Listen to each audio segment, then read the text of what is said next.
Salutations à chacune, salutations à chacun. Bienvenue dans cet épisode numéro 5 de la saison numéro 8 de Spirit Cookie. J'ai le plaisir d'animer cet épisode et de vous partager une parole de Jésus qui se trouve dans l'évangile de Jean, chapitre 19, verset 28. Il est écrit: après cela, Jésus, qui savait que tout était déjà achevé, dit, afin que l'écriture soit accomplie, j'ai soif.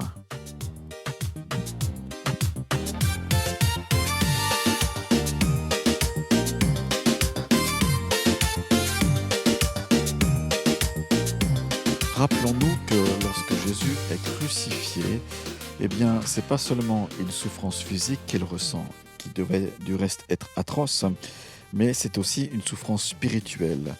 Car Jésus, au-delà de la réalité physique simple, il a il a une blessure à cause du péché qu'il est en train d'endurer. Mais en plus de cela, il s'exprime sur un besoin physique, apparemment, sur la soif. Il a soif. Après des heures de supplice, il est exposé au soleil, son corps est déshydraté et il réclame à boire. L'évangéliste Jean, qui a été proche de Jésus, nous dit qu'il a dit cela afin que l'écriture fût accomplie, afin que l'écriture soit accomplie. Étonnant, n'est-ce pas? Il fallait que ça se passe ainsi, autrement dit. Mais développons un petit peu cette pensée, parce que cette parole, elle souligne plusieurs choses, notamment l'humanité, mais aussi la mission de Jésus. Jésus, parfaitement homme, nous l'avons dit plusieurs fois. Jésus, c'est un être humain, il est toujours homme. Il est bien sûr le Fils de Dieu, en même temps, c'est un mystère extraordinaire. Concernant justement l'accomplissement de l'écriture, il cite le psaume 69, verset 22. Jésus, une fois de plus, montre que chaque moment de sa passion accomplit à quelque part le plan de Dieu.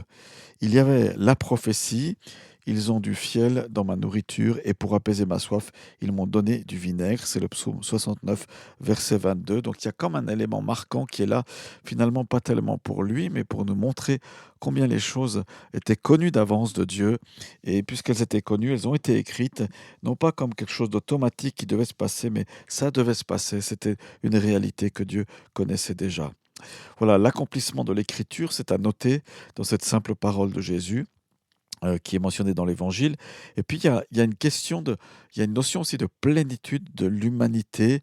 On pourra mettre un grand H à ce mot humanité, dans le sens que ça englobe vous et moi. Cette soif est profondément, certes, physique. C'est pas un fantôme. Jésus n'est pas là en train d'être un esprit vaporeux sur cette croix, mais c'est bien un homme de chair et de sang. Et Jésus comprend nos besoins. Il faut se le rappeler. Nos besoins humains. Donc les besoins humains, l'aspect humain, c'est pas une question de péché, c'est une question d'humanité dont nous sommes formés, vous et moi. Il comprend ces besoins humains, et même les plus simples. Il comprend nos fatigues, nos faims, et il a quelque part une main bienveillante par rapport à tout cela, alors que nous confions en lui. Alors sur cette phrase de Jean 19, 28, on comprend que Jésus accomplit l'écriture. On parle ici d'une pleine humanité de Jésus et non pas de quelque chose d'invisible ou de seulement, entre guillemets, spirituel. Mais quelque part, il y a une soif spirituelle de la mission qui est là au-delà de l'eau. Il y a une soif pour Jésus de voir sa mission accomplie. N'est-ce pas? C'est une des dernières paroles qu'il dit. Il dit, j'ai tout achevé. Dans ce début de verset, j'ai tout accompli, j'ai tout achevé. Le mot peut aussi exprimer son désir ardent d'aller jusqu'au bout, de mener le plan du salut à son terme.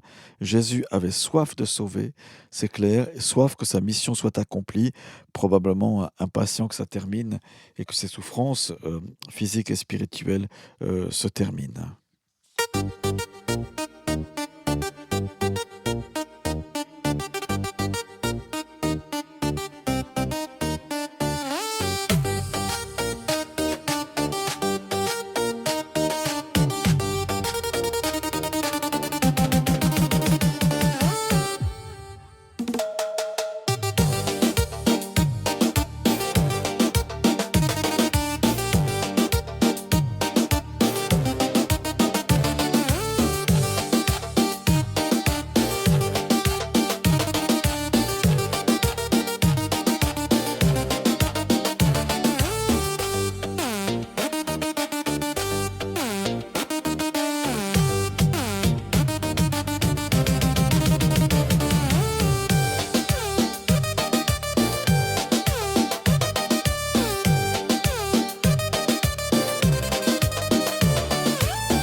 Bienvenue dans cet épisode. On continue notre méditation sur Jean 19, verset 28. J'espère que vous allez bien et que cette parole vous touche aussi et vous encourage aussi à quelque part, vous aussi, moi aussi, eh bien, aller jusqu'au bout, grâce à Jésus, à cause de Jésus, jusqu'au bout de notre mission ici-bas, quelle qu'en soit la fin. Bien sûr, je suis conscient qu'il y en a qui sont loin, loin, loin de leur fin, et puis ben, il y en a, comme vous et moi, on s'approche de cette fin, donc on a une mission à accomplir à l'image de notre Sauveur. Comment appliquer cette parole de Jésus? Eh bien, ça nous renvoie quelque part à nos propres désirs. On a dit, Jésus comprend nos besoins. Dans nos moments de fatigue ou de manque, nous avons un Sauveur qui a connu la faiblesse humaine. Il est capable ainsi de compatir à nos faiblesses, nous dit l'Écriture.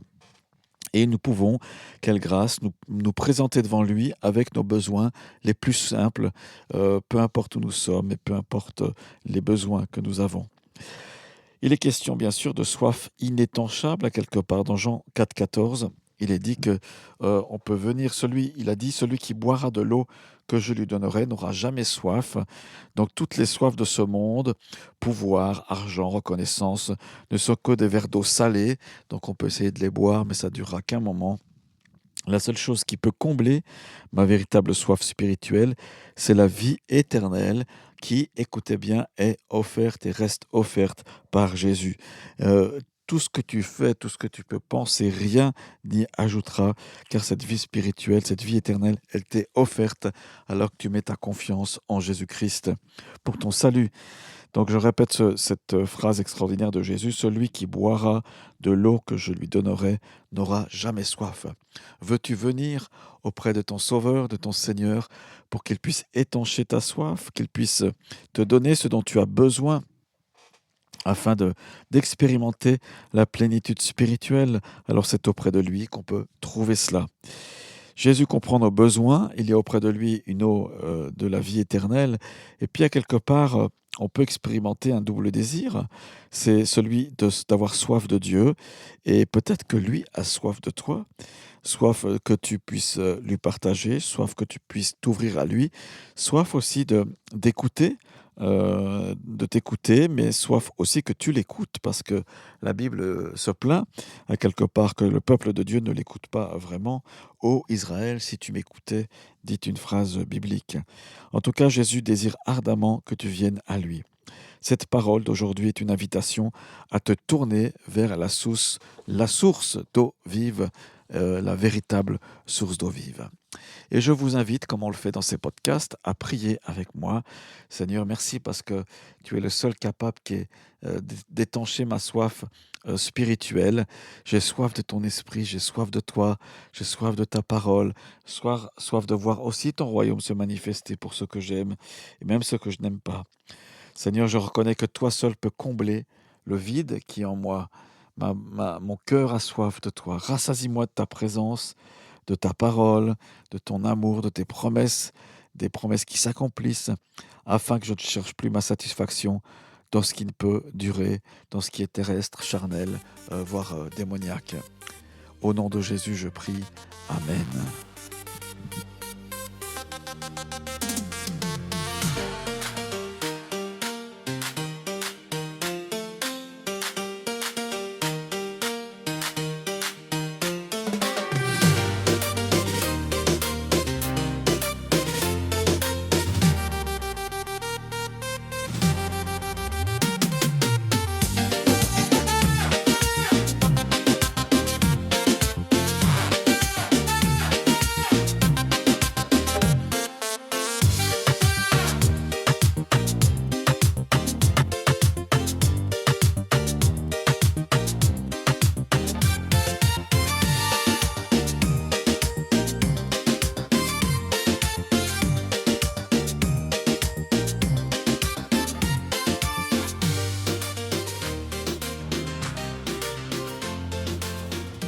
Nous arrivons au terme de ce 5e épisode, cette parole de Jésus lui-même, et je vous la relis.